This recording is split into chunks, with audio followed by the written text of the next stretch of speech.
नमस्कार विद्यार्थी मित्रांनो, मी श्री शहाजी एडे सर तुमचं श्री टकलेपटील क्लासेस शिक्रापूरमध्ये स्वागत करत आहे। आज आपण इयत्ता 7वी आणि 8वी स्कॉलरशिप परीक्षा त्याबरोबर मंथन परीक्षेचा अभ्यास करणार आहोत। 13वा घटक आहे आपला। काय दिलंय तो पाहूया बघा। एखाद्या संख्येत शतक व एकक स्थानी, आता लक्षात घ्यायचंय, शतक स्थान आणि एकक स्थान या स्थानी जर समान अंक असेल तर त्याच्या दोन्ही ठिकाणच्या स्थानिक किमतीतील फरक हा त्या अंकाच्या 100 वजा 1 बरोबर 99 इतक्या पटी इतका असतो। मग उदाहरणार्थ बघा 6373, इथं आपल्याला काय, हा शतक स्थान आहे आणि इथं एकक स्थान आहे, दोन्ही ठिकाणी समान अंक दिसतोय आपल्याला। जर हा समान अंक असेल तर बघा शतक व एकक स्थानी समान अंक आहे 3, तर त्यांच्या स्थानिक किमतीतील फरक काढायचा आहे आपल्याला। काय काढायचा आहे? स्थानिक किमतीतील फरक। मग कसं काढणार स्थानिक किमतीतील फरक? हे बघा, डायरेक्ट स्थानिक किंमत म्हणजे कोणती? शतक, म्हणजेच कोणते घेणार आहे तुम्ही? 300। एकक स्थानचा अंक 3, यांची काय करायची? वजाबाकी करायची आहे। किती आली वजाबाकी बघा यांची? 300 मधून 3 गेले, किती राहिले? 63। 73 वाला गणित घेतलंय आपण, उत्तर किती आलं? 297। क्लिअर? जर आपल्याला स्थानिक किंमत माहिती असेल तर काढता आली, तर जर नाही आली तर मग काय ऑप्शन ते सांग। हे बघा, फरक सूत्र देतोय इथं, फरक बरोबर 99 गुणुले काय? समान अंक। मग 99 गुणुले समान अंक कोणता आहे? 3, यांचा गुणाकार करायचा, उत्तर मिळणार 297। किती भेटलं? 297 हे उत्तर तुम्हाला मिळून गेलं। ओके, एकच उदाहरण दोन्ही पद्धतीने कसं सोडवता येतं ते आपण पाहतोय। आता मुद्दा आहे 14वा बघा। एखाद्या संख्येत सहस्त्र म्हणजे काय? 1000। सहस्त्र म्हणजे काय? 1000। दशक स्थानी तोच अंक असेल तर त्याच्या दोन्ही ठिकाणच्या स्थानिक किमतीतील फरक त्या अंकाच्या म्हणजेच 1000 वजा 10 बरोबर किती? 990 इतक्या पटी इतका असतो। उदाहरणार्थ बघा, काय दिलेलं उदाहरण आहे? 85359 म्हणजे 85359 मध्ये सहस्त्र व दशक स्थानी 5 हा अंक समान आहे, तर त्याच्या स्थानिक किमतीमधील फरक किती? मग आपल्याला स्थानिक किंमत पाहिजे अगोदर 5, त्याच्यानंतर 3 शून्य, त्याच्यानंतर कोण? दुसरा 5, 50, यांची वजाबाकी केली, किती उत्तर आलं? 4950। या पण पद्धतीने सोडवता येणार। दुसरी पद्धत सांगतो, इथं सूत्र देतोय, फरक बरोबर 990 गुणुले समान अंक। मग बघा 990 गुणुले समान अंक कोणता आहे रे? 5, याला गुणायचं, उत्तर किती आलं बघा? 500। 5 गुणुले 9, 5 9 45, हातचे आले 4, 5 9 45 आणि हे 4 किती झाले बाळांनो? 49, म्हणजे 4950। उत्तर सेमच येत आहे, उत्तर वेगळं येत नाही। पण आपलं टार्गेट काय आहे? दोन्ही पद्धतीने उत्तर आपल्याला सोडवता आलं पाहिजे।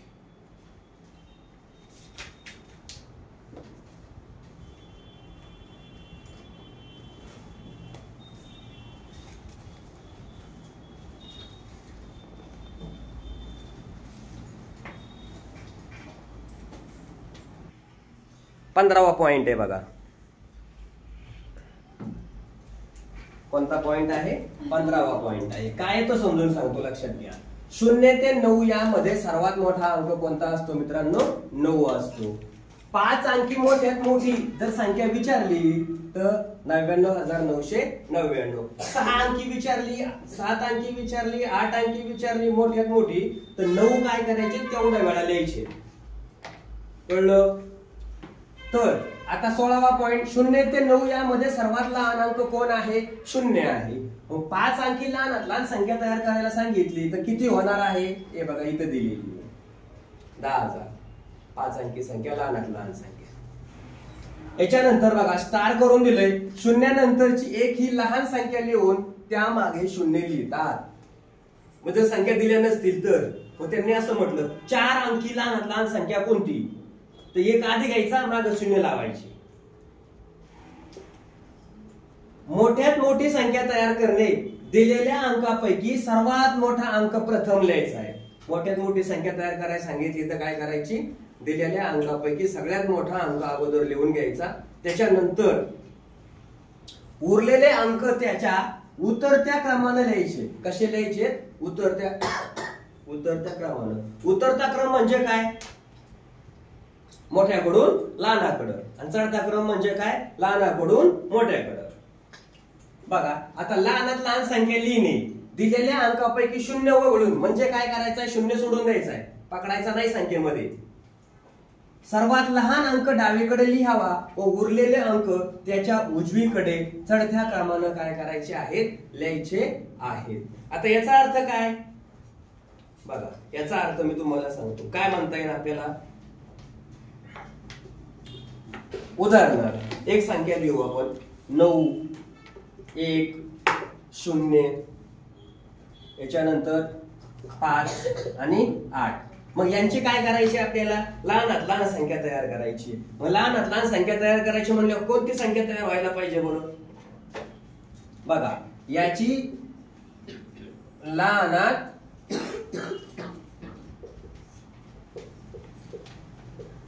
लहान संख्या, आधी लहान संख्या शोधायची. शून्य लहान आहे बरोबर का नाही, पण त्याला आधी घेऊन जमणार आहे का, नाही. मग कोण घ्यायचा आधी, 1.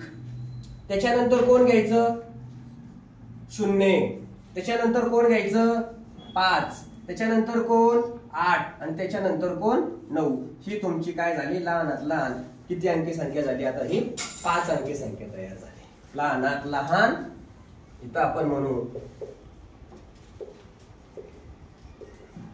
5 अंकी संख्या. आता मोठ्यात मोठी काय येईल बरं, मग हे बघा, ही लहानात लहान झाली. आता मोठ्यात मोठी काय करता येईल तुम्हाला, कोणता अगोदर घ्यावा लागेल, 9 8 5 1 0.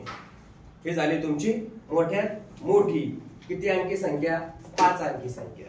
म्हणजे असे प्रश्न पेपर मध्ये काय केले जातात, तुम्हाला याच्यावर आधारित टाकले जातात, ते आपल्याला सोडवता आले पाहिजेत.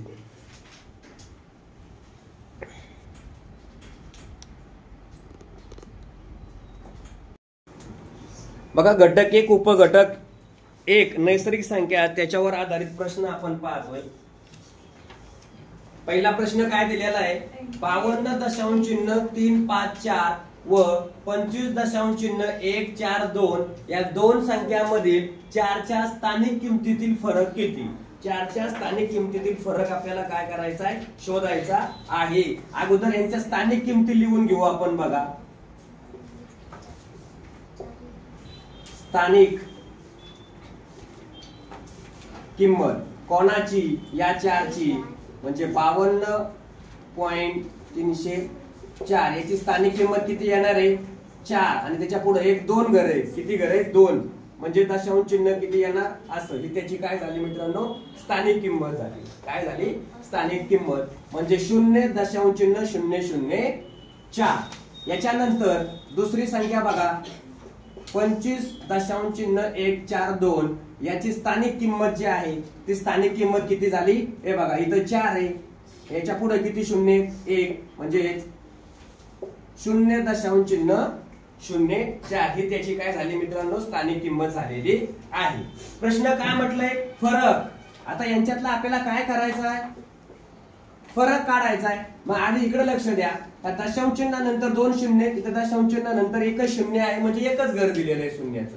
म्हणजेच मोठी संख्या कोणती झाली, 0.04 ही मोठी झाली, आणि ही काय झाली, लहान झाली.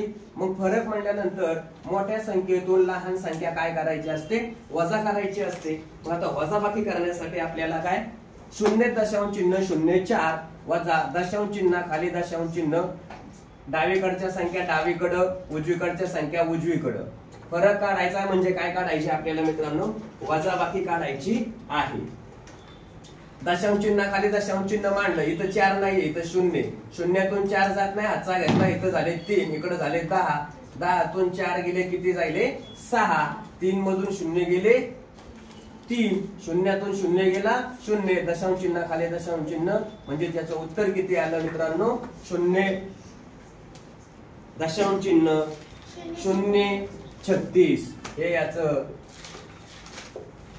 काय झालं उत्तर. कळलं?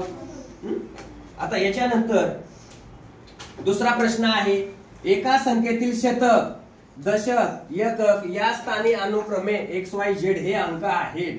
मग विचार करा, शतक स्थानी कोणता अंक आहे? X. मग शतक स्थान म्हणजे कोणतं स्थान घ्यायला पाहिजे? मग आपल्याला शतक स्थानची किंमत घ्यायला पाहिजे का नाही? मग शतक स्थानी X अंक आहे. मग शतक स्थानची किंमत किती असणार? शतक म्हणजे 100, 100 गुणिले X, याचा अर्थ किती भेटलं उत्तर? 100X. याच्यानंतर दशक, दशक स्थानी कोणता अंक? दशक म्हणजे 10 आणि त्याच्या स्थानी कोणता अंक आहे? Y म्हणजे 10Y झाला. त्याच्यानंतर एकक स्थान बघायचंय आपल्याला. मग एकक स्थानी काय म्हटलेले आहेत? Z. मग एकक स्थानी कोण आहे? Z. म्हणजे एकक स्थानचा अंक म्हणजे कोणता? 1 आणि तिथे काय म्हणणार आपण? Z. यांच्या स्थानिक किमतींची बेरीज सांगितली त्यांनी. आता काय सांगितलेली आहे? स्थानिक किमतींची बेरीज करायची आहे. यांच्या स्थानिक किमती म्हणजे काय झाल्या बघा. बेरीज बरोबर 100X अधिक 10Y अधिक 1Z हे त्याचं काय झालं? उत्तर. कळलं?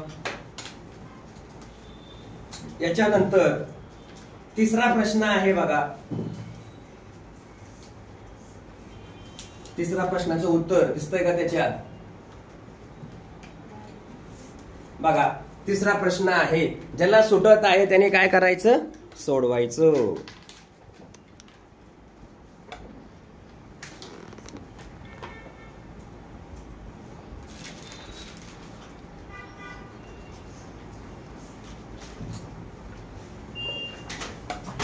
बघा, तिसरा प्रश्न आहे, 5, 2, 9 यापैकी प्रत्येक अंक एकदाच वापरून तयार होणारे सर्वात मोठी संख्या. अगोदर काय करू आपण? मोठी संख्या कोणती? 9, 5, 2. पुढं सर्वात लहान संख्या कोणती होईल? 2, 5, 9. ह्या लहान संख्या झाल्या. आता यांनी काय म्हटलं? यांचा फरक. मग फरक बरोबर, फरक म्हणजे काय? वजाबाकी करावी लागेल आपल्याला. 952 वजा 259. मग 12 तून 9 गेले, किती राहिले?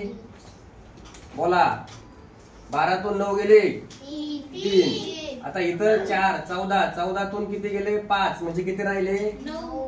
9. इकडं 8 मधून 2 गेले 693. उत्तर सगळ्यांचं आलंय का? पहा. कळलं? हे झालं याचं उत्तर.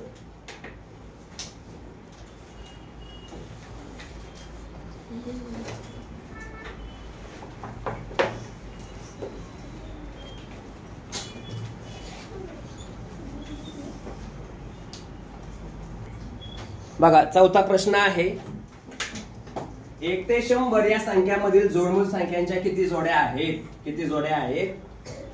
8. कोणत्या कोणत्या जोड्या आहेत? कोण सांगतोय? सांग. 3, 5 3, 5 5, 7 5, 7 11, 13 11, 13 17, 19 17, 19 21, 23 21, 23 29, 31 29, 31 41, 43 41, 43 71, 73 71, 73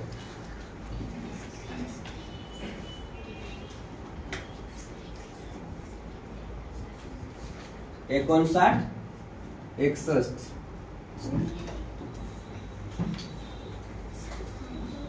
आता मूळ संख्या आहेत ह्या. जोड आणि मूळ संख्या पण जोडून आलेल्या आहे, ज्याच्यातला फरक कितीचा आहे? 2चा. 5 वजा 3 2 आले, 7 वजा 5 3 2 आले, 13 वजा 11 2 आले, 19 वजा 17 2 आले, 61 वजा 59 2 आले. कळलं? त्याला जोडमूळ संख्या म्हणायची. अशा किती आहेत? 8 जोडमूळ संख्या आहेत. पुढचा प्रश्न 5वा 78 कंसात 4 अधिक 5 1 32 ही 5 अंकी संख्या या संख्येच्या बरोबर आहे, तर याची किंमत किती बघा. 78 त्याच्यानंतर 32 मग खाली राहिलं कोण 9 ही संख्या राहिली ना. या 9 या संख्या बरोबर ती संख्या येऊ शकते, म्हणजे 4 अधिक 5a बरोबर किती 9. मग 5a बरोबर 9 वजा 4 म्हणजे 5 बरोबर 5a बरोबर किती 5. याचाच अर्थ a बरोबर 5/5 म्हणजेच a बरोबर किती उत्तर 1. हे त्याचं उत्तर. आता 6वा प्रश्न आहे 9507432 या संख्येत 4 अंकाची स्थानिक किंमत, इथं 4 आहे त्याची स्थानिक किंमत झाली 400.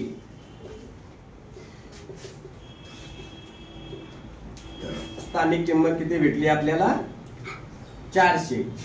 2 या अंकाच्या काय म्हटलंय स्थानिक किमतीच्या. आता शेवटचा 2 ची स्थानिक किंमत किती झाली 2. याच्या किती पट आहे ती शोधायची. पट शोधायची म्हटल्यानंतर काय करायचं आपण डायरेक्ट 400 भागिले 2 आणि याला भागलं 2 म्हणजे 200 पट आहे. किती पट आहे 200 पट. कळलं. आता 7609554 ही संख्या विस्तारित रूपात लिहायची आपल्याला. काय करायची 20 कटून लिहायची. 20 कटून विस्तारित रूपात. मग आधी 7 पासून सुरुवात करूया.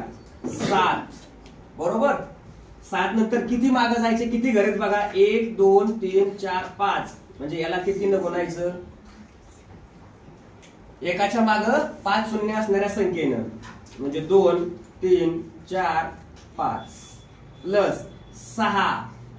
आता 6च्या नंतर किती न गुणायचं बघा 1 2 3 4 म्हणजे 6च्या मागे किती शून्य असणाऱ्या संख्येने गुणायचे 1 2 3 4. कळलं. प्लस 0 शून्याच्या माग 1 2 3 म्हणजे किती संख्या घ्यायच्या 1 नंतर 3 अधिक. आता कोण घेणार 9 गुणुले त्याच्या मागे किती संख्या आहेत 2 संख्या आहेत म्हणजेच काय 1 गुणुले 100 अधिक कोण 5 गुणुले 5च्या नंतर किती संख्या आहे एकच घर आहे म्हणजेच किती घेणार 10 अधिक. आता 4 गुणुले 1 हे झालं याचं विस्तारित रूप. कळलं. व्यवस्थित काय करायचंय लिहून घ्यायचं आहे.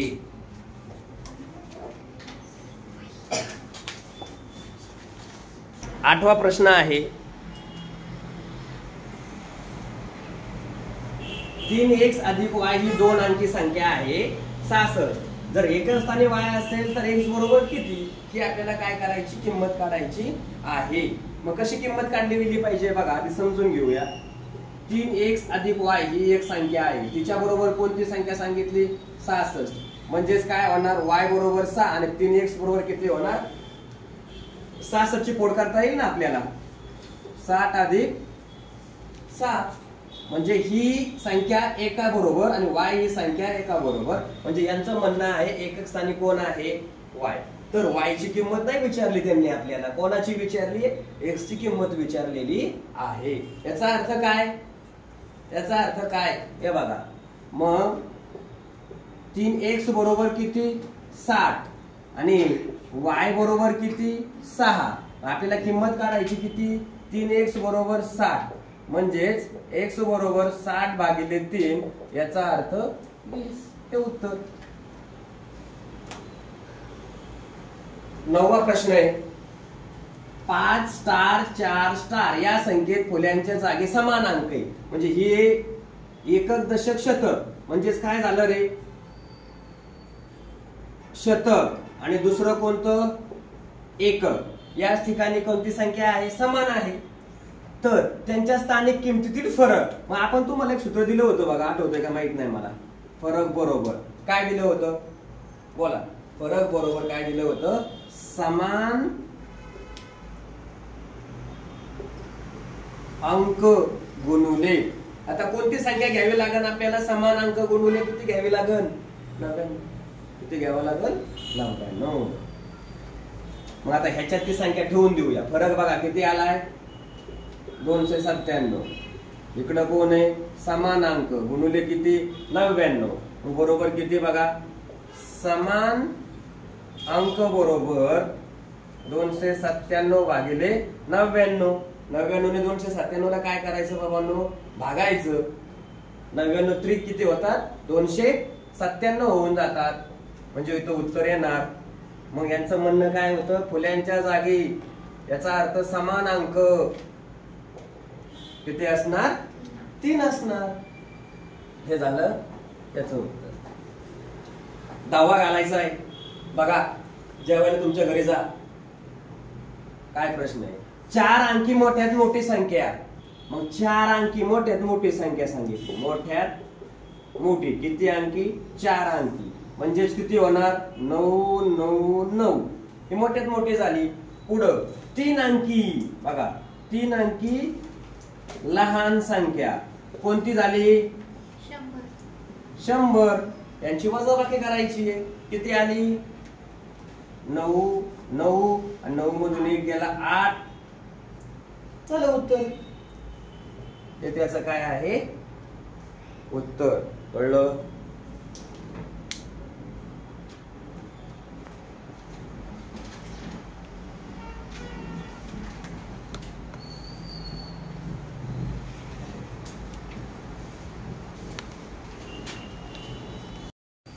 अकरावा प्रश्न आहे बघा आपल्याला.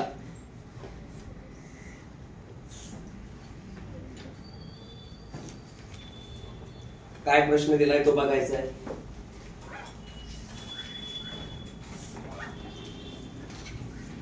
एका आयताची लांबी 7/5 मीटर व रुंदी 3/4 मीटर आहे तर त्या आयताची परिमिती किती. आता छोटीशी फिगर काढून देतो समजण्यासाठी. हा आयत आहे. आता यांनी काय म्हटलेलं आहे आयताची लांबी किती आहे ही 7/5 आणि ही किती दिलेली रुंदी 3/4. आयताच्या समोरासमोरच्या भुजा ज्या आहेत ते कशा असतात सारख्या असतात. म्हणजे ही सुद्धा किती होणार 3/4 आणि ही सुद्धा किती होणार 7/5. मग आयताची परिमिती बरोबर सूत्र माहिती आहे आपल्याला. आयताची परिमिती बरोबर 2 कंसात L अधिक B. L अधिक B म्हणण्यापेक्षा आम्ही काय म्हणतो लांबी अधिक रुंदी. किंमत टाकू 2 कंसात. लांबी किती दिलेली आहे 7/5. रुंदी किती दिलेली 3/4. म्हणजे तुम्हाला काय करावं लागणार आहे ही जी पदावली तयार झालेली आहे ती तुम्हाला सोडवावी लागणार आहे. मग काय करणार आता इथं बघा इथं आधी लसावी काढून घ्यावा लागेल किंवा दुसरा पर्याय आपला काय करायचा तिरकस गुणाकार करायचा हा कंस सोडवण्यासाठी.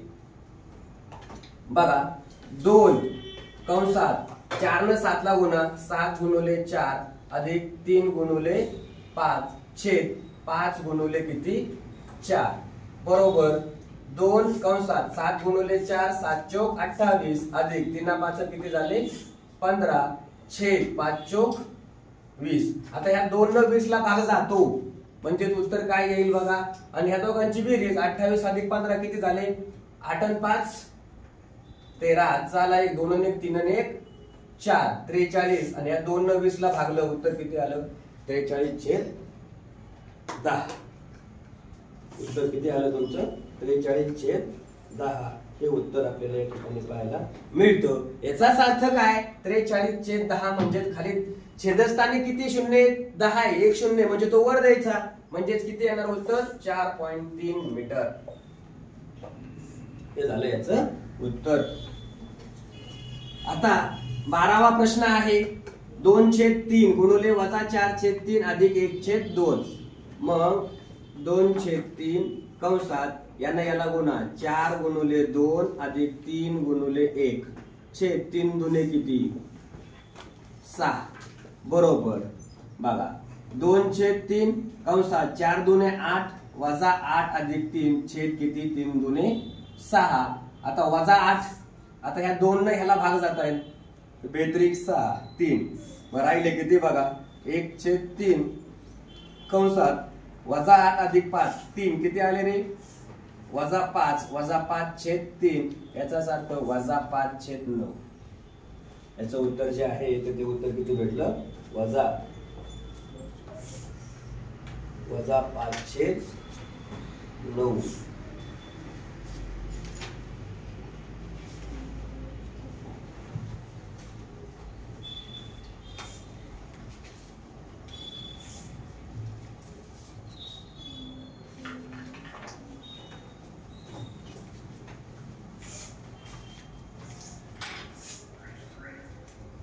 याच्यानंतर 13वा प्रश्न आहे बघा. आता हे जे दोन रेषा दिल्यात ना, प्रोटेक्शन म्हणतो त्याला आपण -5 ला. याचा अर्थ काय? मॉड्युलस म्हणतात त्याला. काय म्हणतात? मॉड्युलस. म्हणजे या चिन्हाच्या बाहेर जर 5 आले तर काय होतं? हे -5 आहेत, बाहेर आल्यानंतर काय होणार? 5 होणार. या -5 चे काय होणार? बाहेर आल्यानंतर 5 राहणार. आणि मग याचं उत्तर जे आहे ते किती येणार? 5 ला 5 ला भागलं, उत्तर किती आलं? -1. कळलं? म्हणजे या चिन्हाच्या बाहेर, मॉड्युलसच्या चिन्हाच्या बाहेर आलं तर मायनसचं काय होऊन जातं? प्लस होऊन जातं. हा गणिताचा नियम आहे. आता 14वा प्रश्न बघा. -5/7 व -8/13 यांच्या दरम्यान असणारी परिमेय संख्या कोणती आहे ती शोधायची आहे. मग कशी शोधणार? कोण सांगत? 2 पद्धती आहेत. एक तर आपण काय करू? -5/7 त्याच्याऐवजी मी काय करतो? हे -13/21 याला जर भागलं, 13ला -21 न भागलं तर उत्तर किती येतं? 0. मायनस 21 न 13ला भागायचं. मग अशी सांगितलं तुम्हाला तसं भागायचं. तर उत्तर किती आलं? याचं डायरेक्ट मी पर्यायातून जातोय. कशातून? पर्यायातून. -0.619. त्याच्यानंतर या 6ला 8 न जर भागलं तर याचं उत्तर किती येईल? 0.75. इथं या 0.7 तो तर आहे तसाच आहे दशांश चिन्हामध्ये. नंतर -21/14 याला जर भागलं तर याचं उत्तर किती येणार आहे? 1.5 एवढं उत्तर येईल. आता ह्याच्यातली कोणती संख्या या दोघांच्या दरम्यान आहे हे शोधायचंय आपल्याला. -5/7 म्हणजे किती ते बघू अगोदर. -5/7 म्हणजे किती? -5/7 म्हणजे किती? त्याला जर भागलं तर उत्तर किती येतं? 0.71. आणि दुसरी संख्या दिली आहे -8/13. -8/13 म्हणजे जर त्याला भागलं तर उत्तर किती येतं?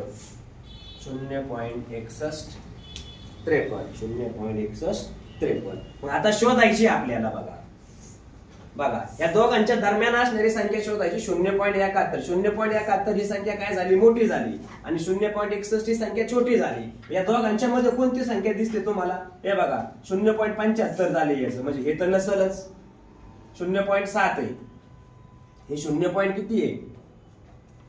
71. कळलं का? इथं किती? 0.7. या दोघांच्या दरम्यान सांगितलेली त्यांनी आपल्याला. नंतर हे किती आहे? 1.5. याचा तर विषयच नाही. कळलं? मग आता काय सांगता येईल आपल्याला? बघा बरं. तिसरा पर्याय. आणि